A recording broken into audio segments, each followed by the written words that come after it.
अच्छा 1 जनवरी से बिठाया है। ठीक है, बताएं जगह किससे खरीदी है? वालिद साहब की विरासत है। अच्छा आगे बताओ मेरे को। हाँ मैडम ये आपकी आप इनकी बहन है? जी मैं बहन। अच्छा हिस्सा क्यों नहीं दे रहे? मैडम हिस्सा ही तो बहनों को नहीं मिलता है ना। हिस्सा क्यों नहीं दे रहे? एफआईआर करवाई हुई हिस्से की वजह से। बोले हाँ मैडम मैं फार्मासिस्ट हूँ और हम 2 बहन भाई हैं। ये हाँ। मेरी बड़ी सिस्टर है। 40 साल गुजारे इसको फार्मेसी। बीबी एक सेकंड हाँ।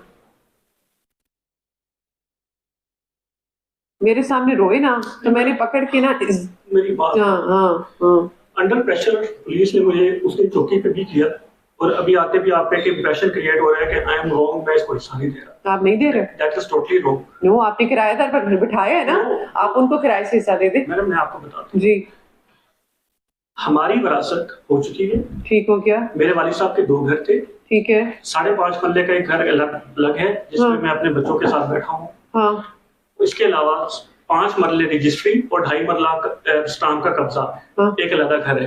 ठीक है वो कब्जा किसके पास है? इनके पास है और ये 6 मरले पे बैठे हुए हैं, हालांकि विरासत इनकी 3.5 मरले बनती है। ठीक हो गया। आप मुझे इजाजत दे हाँ मैं 6-7 साल से हाँ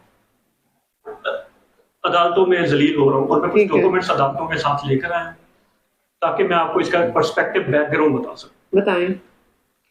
मैडम मेरे फादर जो है मल्टीपल माइलोमा के पेशेंट थे, ठीक है कैंसर के पेशेंट थे, हम 2 बहन भाई थे। हम्म। मेरे ये बहनोई सब करता धरता इन्हीं की वजह से है जो कि पर्सपेक्ट पीछे रह के खेल रहे हैं, वो किस तरह से मैं उसको एलेबोरेट करता हूँ। मल्टीपल माइलोमा के आपके वालिद साहब की प्रॉपर्टी टोटल कितनी थी? मेरे वालिद साहब की प्रॉपर्टी जो लाहौर में है वो 10.5 मरले है। 5 मरले 5.5 मरले का पोर्शन लदा है, 5 मरले का पोर्शन लदा है। लेकिन बीबी के कब्जे में कितनी है? जी बीबी के कब्जे मेरी वालदा मौत हो चुकी है। नहीं इनके कब्जे में कितनी? इनके कब्जे में 6 मरले हैं और अभी इन्होंने दुकान पे रिसेंटली 3 दिन पहले अगेन कब्जा कर लिया। और जबकि ये जनवरी से मैं आपको एक बैकग्राउंड मुझे कंप्लीट कर दें।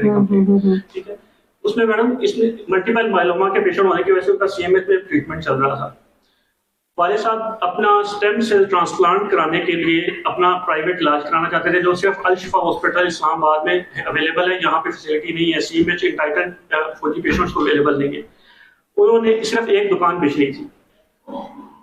इनको कहा ये कहते हैं कि हम गरीब हैं, हम किराया नहीं दे सकते। वालिद साहब ने अपने किराएदार उठा के इनको अपने सेकंड जो घर था वहां पे शिफ्ट कर दिया इनकी शादी के फौरन बाद। ये उस घर में टिल 2019 से रह रहे। अच्छा उसके घर के ये मैडम उसका नक्शा है घर का जिस घर में ये रह रहे। ठीक है उस घर में रहने के बाद जो 2 दुकानें थी वो वालिद साहब के कब्जे में थी। ये पोर्शन वालिद साहब ने इनको बिठा दिया और ये इसके पीछे कबाड़ खाना है जो 2.5 मरले पे है, उसकी रजिस्ट्री